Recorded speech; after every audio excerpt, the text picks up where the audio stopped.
नमस्ते दोस्तों। मैं हूँ रेखा।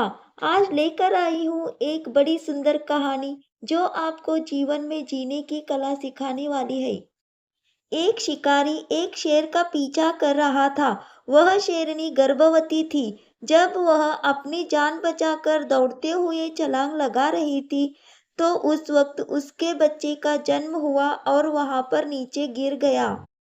थोड़ी देर बाद वहां से भेड़ियों का झुंड जा रहा था। वह शेर का बच्चा भी उस झुंड में शामिल हो गया। भेड़ियों ने ही उस शेर के बच्चे को पाल पोस कर बड़ा किया। वह शेर का बच्चा अपने आप को भेड़ियों का बच्चा ही समझने लगा था। वह भेड़ियों जैसे ही बन गया था और भेड़ियों की तरह ही डरता था। कोई बड़ा जानवर आने पर चुपके से बैठ जाता था।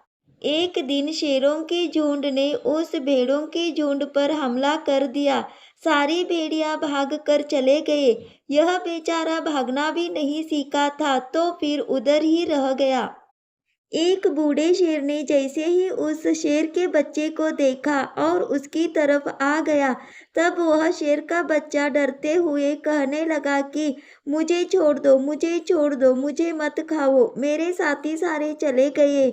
ऐसा कहते हुए रोने लगा। बूढ़ा शेर चौंक गया और कहने लगा कि अरे, हम तुम्हें क्यों खाएंगे? तुम तो हमारे ही बिरादरी के हो। तुम भी शेर के बच्चे हो।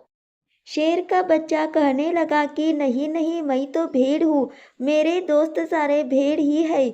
मुझे दौड़ा नहीं गया, इसलिए मैं यहाँ पर अकेला पड़ गया हूँ। तब बूढ़े शेर ने उसे एक तालाब की तरफ खींचते हुए लेकर गया और उसकी परछाई दिखाया कि देखो, यह तुम हो और तुम भी हमारी तरह ही दिखते हो।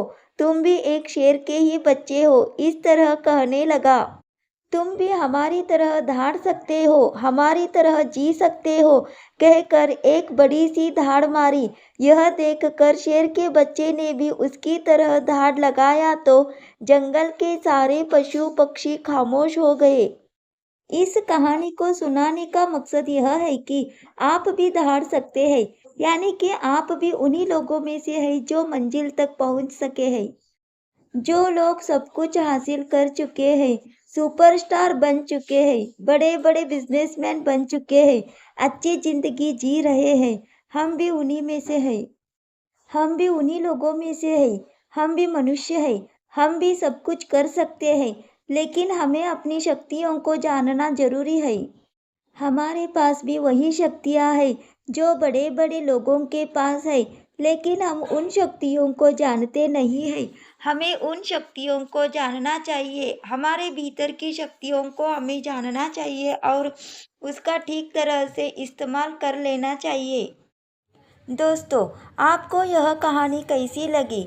आपको इस कहानी से प्रेरणा मिली होगी। आप मुझे कमेंट करके बता दीजिए। धन्यवाद।